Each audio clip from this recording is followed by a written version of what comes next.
किसान भाइयों नमस्कार, मैं हूं अमित चौरसिया। आप देख रहे हैं एग्रीकल्चर ब्लॉग यूट्यूब चैनल। इस वीडियो में हम गेहूं के खेती के बारे में बात करेंगे। गेहूं की खेती से अधिक उत्पादन लेने के लिए गेहूं में जिंक और सल्फर का प्रयोग कब करना चाहिए, कितनी मात्रा में लेना चाहिए, इन दोनों का प्रयोग किस प्रकार से करना चाहिए, गेहूँ की फसल में क्या क्या फ़ायदे होने चाहिए। किसान भाइयों, गेहूं में जिंक और सल्फर का मुख्य स्थान माना जाता है।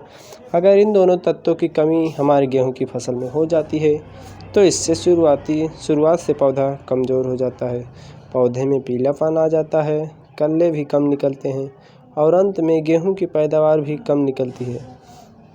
इस वीडियो में मैं आपको पूरी जानकारी देने वाला हूं कि गेहूं की फसल में जिंक और सल्फर का प्रयोग किस प्रकार से करना चाहिए और कैसे काम करते हैं, कितना फ़ायदा हमारे गेहूं की फसल में होता है। इस वीडियो में आपको पूरी प्रैक्टिकल जानकारी दी जाएगी। आप इस वीडियो को पूरा ज़रूर देखिए। यदि आप हमारे चैनल पर नए हो तो चैनल को सब्सक्राइब कर दें, जिससे आपको नया वीडियो अपलोड होते ही आपको सूचना मिल जाए।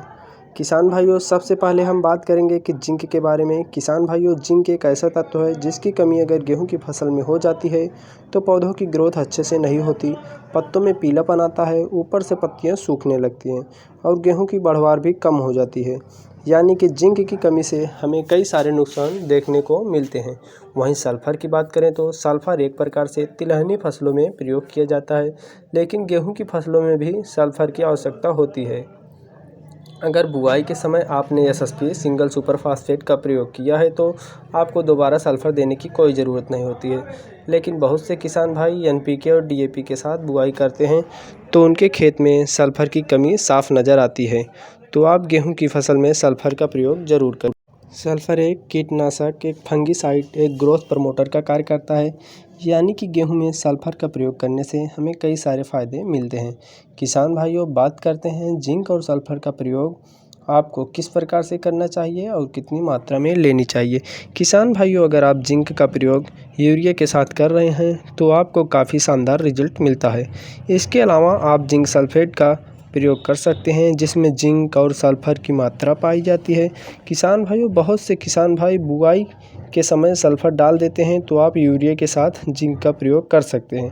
अगर आपने गेहूं में जिंक और सल्फर दोनों ही नहीं डाले हैं तो बाज़ार में जो अर्च कंपनी का जिंक सल्फेट खाद आता है, जिसमें जिंक और सल्फर दोनों आपको मिल जाते हैं, तो आप उसका 1 केजी प्रति एकड़ की दर से आपको प्रयोग करना है, जिससे आपको काफ़ी शानदार रिजल्ट देखने को मिलता है।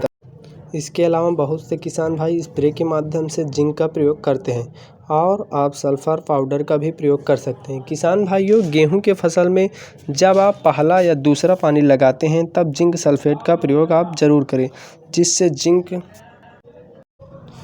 जिंक और सल्फर एक प्रकार से पौधे के लिए ज़रूरी खाद है, जिससे शुरुआत में हमारा गेहूं का पौधा अच्छे से ग्रोथ कर सके, बढ़वार भी अच्छे से होती है, पौधे में पीलापन भी नहीं आता और कल्ले अधिक निकलते हैं। तो गेहूं की फसल में आप जिंक और सल्फर का प्रयोग कर सकते हैं, जिससे आपको काफ़ी शानदार रिजल्ट मिलेगा और अधिक गेहूँ की फसल में उत्पादन होगा और अधिक पैदावार आप ले।